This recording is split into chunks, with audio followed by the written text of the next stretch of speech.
दोस्तों, दिल्ली को भारत का दिल माना जाता है, जहां लाखों लोग, अनगिनत सपने और हर कोने में बसती एक धड़कन। लेकिन उसी धड़कन को हाल ही में एक धमाके ने हिला दिया। शहर की सड़कों पर अफरा तफरी मच गई और देश फिर से एक सवाल के सामने खड़ा हो गया।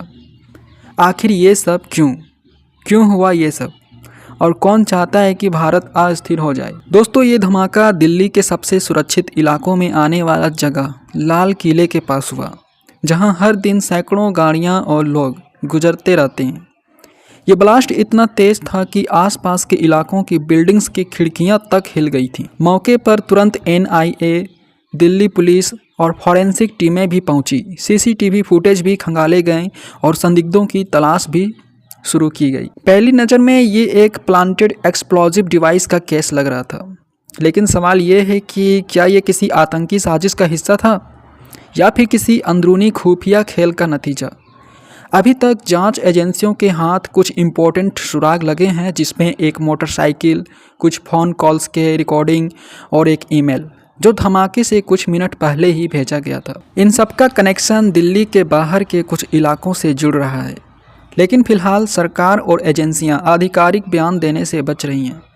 ब्लास्ट के तुरंत बाद सोशल मीडिया पर हजारों पोस्ट्स वायरल होने लगे। किसी ने कहा कि इसमें विदेशी ताकतें शामिल हो सकती हैं, तो किसी ने इसे अंदरूनी राजनीतिक षड्यंत्र बताया। दोस्तों, देश की सुरक्षा विशेषज्ञों और पूर्व इंटेलिजेंस अधिकारियों का कहना है कि भारत के बड़े शहर अब नेटवर्क बेस्ड खतरे का सामना कर रहे हैं। आतंकवाद अब सिर्फ बॉर्डर से ही नहीं आता, बल्कि ये साइबर अटैक, फंडिंग और सोशल नेटवर्किंग के माध्यम से देश के भीतर तक पहुंचती है। दोस्तों, सुरक्षा अब सिर्फ पुलिस की जिम्मेदारी नहीं है, हर नागरिक की सतर्कता भी उतनी ही जरूरी है। दोस्तों, सरकार अब इस मामले को एंटी टेरर कानून UAPA के तहत देख रही है और ये मामला NIA यानी कि नेशनल इंटेलिजेंस एजेंसी के नियंत्रण में चला गया है।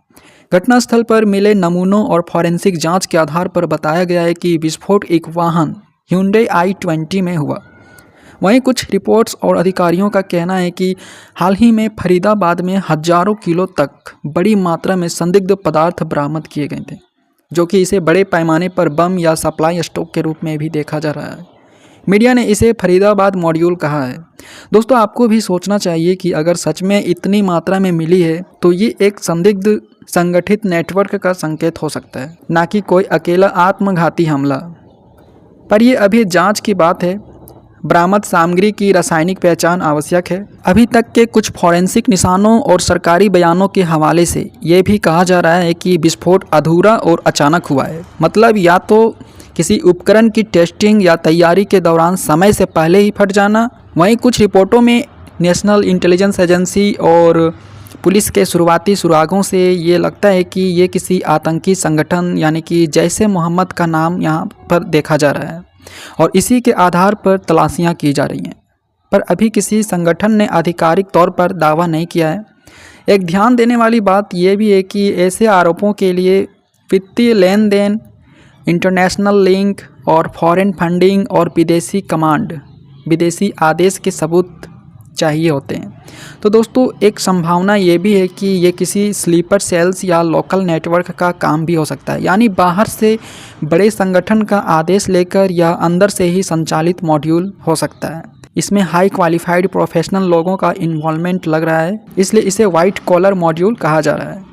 एक और सिनेरियो है जिसमें पॉलिटिकल कंस्पिरेसी का मैटर सामने आ रहा है, जिसमें राजनीतिक फ़ायदा लेने के लिए रचा गया या किसी गुट ने किसी दूसरे गुट को फंसाने के लिए भी इस तरह की गतिविधियों का अंजाम दे सकता है। और कुछ रिपोर्ट्स के मुताबिक इस ब्लास्ट में कोई बड़ा गड्ढा या मेटालिक शार्पल नहीं मिला है, इसलिए ये प्रश्न विस्फोट के प्रकार पर भी सवाल उठाते हैं। कभी कभी फ्यूल आधारित आग या केमिकल कंपाउंड अलग निशान छोड़ते हैं। खैर, जो भी हो, इस मुश्किल की घड़ी में सभी भारतवासियों को अपनी एकजुटता को पूरे दुनिया को दिखाना चाहिए और हिम्मत से, सूझबूझ के साथ आगे की ओर बढ़ना होगा। Thanks for watching guys. See you in the next video. Take care. Good bye.